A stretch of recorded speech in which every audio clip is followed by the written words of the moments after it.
Good afternoon po and welcome po sa 5th generation hobby shop. Welcome po sa another video testing. Meron po tayo ditong Crossman A4P, model E4P. Yan, by Crossman.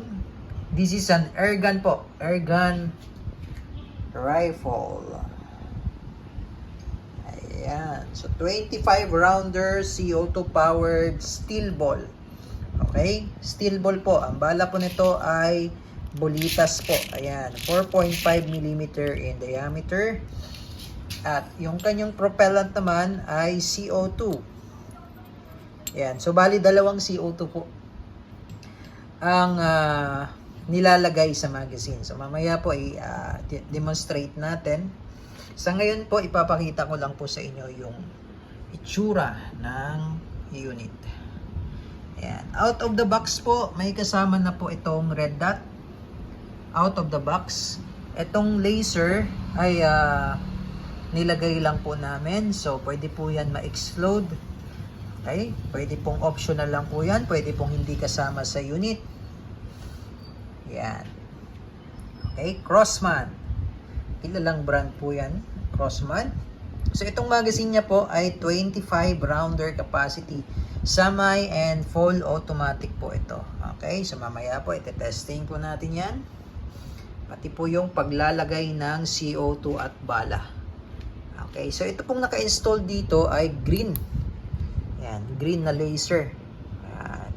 So optional lang po yan. Pwede pong kasama, pwede rin pong hindi. Okay, so nilagay lang namin yan para pumorma po yung ating unit. Ayan. Okay. Okay, ayan po, napakaganda niya.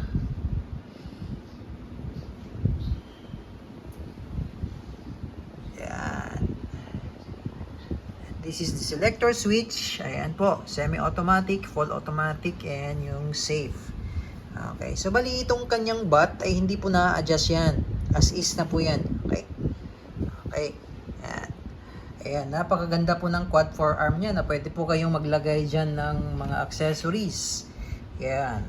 Pwede po kayong maglagay dyan ng angle red dot. Pwede rin po yan, yung laser. Ayan. Okay. Model A4P. Okay, so papakita lang natin yung red dot na kasama. So ito yung kasama niyang red dot optic. So meron siyang dalawang stage. Ayan, yan yung off. Tapos, ito naman yung light lang. Yung ilaw. Papakita natin. Ayun, ayan. Yan naman po yung pwede mo siyang palakasan. Ayan. Ayan, yan yung red dot. Tapos, ito naman sa middle, yan yung medyo mahina lang yung ilaw. Ayan. Tapos, ito naman yung off. Ayan. So, out of the box, kasama na talaga siya. Kaya kung makikita nyo sa picture ng box, kasama na talaga yung red dot optic. Pero itong laser, pwede pong kasama, pwede rin hindi. Okay? So, sa mga gustong mag-avail, message lang po kayo kung gusto nyo i-avail yung laser. Ito namang laser is green. Ayan. So, nasi zero din yan. So, meron siyang adjuster dito. Windage and elevation. Ayan. Nasi zero po yan. So, ito po yung kanyang magazine. Ayan. Okay, 25 po ang laman nito. Capacity nito is 25. So, meron na po itong kasamang speed loader. Pakita ko lang yung speed loader. Pero, so mamaya na lang. Okay? Speed loader. Ayan. Okay, so ito po yung magazine niya. Ayan, 25 rounder capacity ang magazine. So, pag maglo-load kayo ng bala, ganito lang. Sasagad nyo lang yung spring sa dulo. Ito yung bala, 4.5 mm steel ball po yan, no? Meron tayo dito. Meron po tayo ditong magnet para kita nyo talagang bolitas po yan. Yan. Okay? So, pag-load, eto lang po, ganito lang. Yan. Papasok nyo lang siya dyan. Yan. So, meron po itong kasamang speed loader. Yan. Pupunuin natin kasi may full auto po ito. Semi and full auto. Ayan. Okay? Ayan. Ano nga? Okay.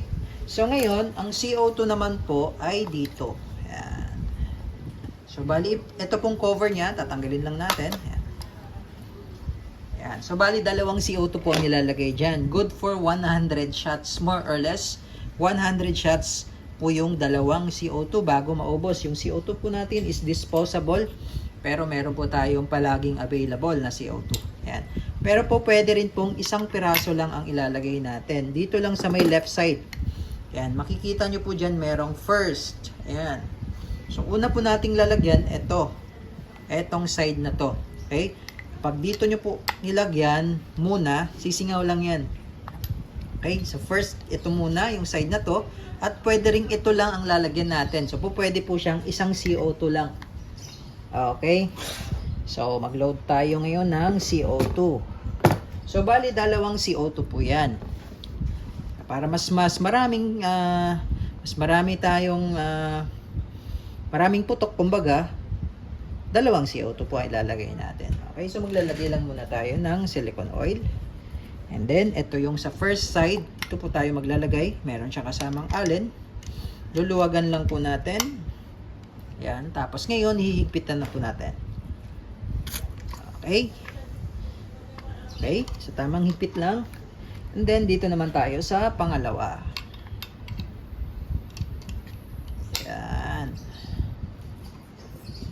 Okay, again, 100 shots po. No? Itong dalawang CO2, more or less, 100 shots. Pwedeng sumobra, pwede ding hindi umabot ng 100. More or less, 100 shots. Ito po ay disposable. Okay?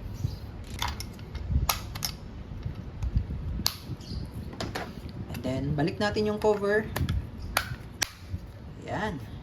Okay, loaded na tayo. Andyan na po yung propellant. Andyan na rin po yung ating projectile, which is the steel ball. 4.5mm steel ball. Ayan. Ganda nito, yung full automatic. Okay. So, ito po ay nababaklas din o yan. Yan. Natin, pakita lang natin kung paano. Press nyo lang itong pin.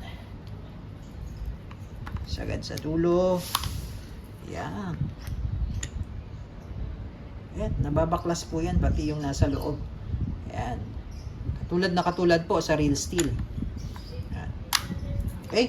So, kinakasa din po. Hindi katulad ng mga electric powered na airsoft pistol na hindi po pwedeng ikasa. Okay? So, ito po, kinakasa po yan. Yan. Tapos, yan ang lutong. Tapos, pag wala na pong bala, naglalak po ito. Nag-open bolt po yan. Mamaya papakita ko rin sa inyo. Okay? So, ito po yung selector. Yan. Selector switch. Yan yung semi-automatic. Ito naman po yung full automatic. And then, ito naman po yung safe. Yan, safe. Semi-automatic. Yan. Ito naman po yung full automatic. Okay. So, tetestingin natin ngayon. Full auto agad. Okay. Full auto agad tayo. Okay. Papakita ko din sa inyo na ito po ay nag-open bolt. Okay. Yan. Again, this is the Crosman A4V. Airgun. Steel ball CO2 powered. Okay, masusubukan po natin ang Crosman A4V dito sa bote ng San Mig. Okay, so set up lang natin.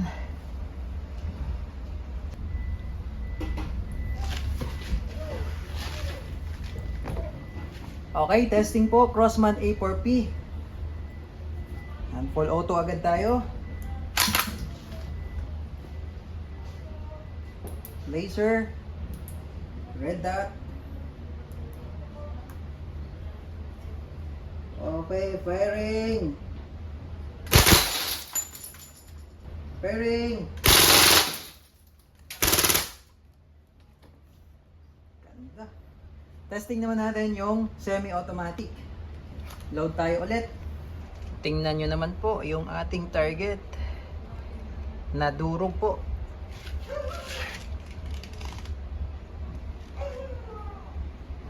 So, bali, yan po yung sinasabi natin kanina na kapag wala pong bala, ay nag-o-open bolt po yan.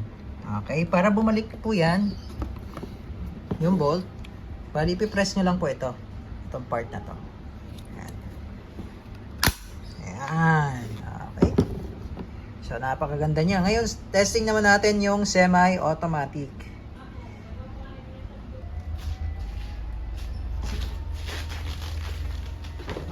Okay, testing po. Semi-automatic naman tayo. Load lang natin sa semi. Okay, semi-automatic. Firing. Try natin yung laser.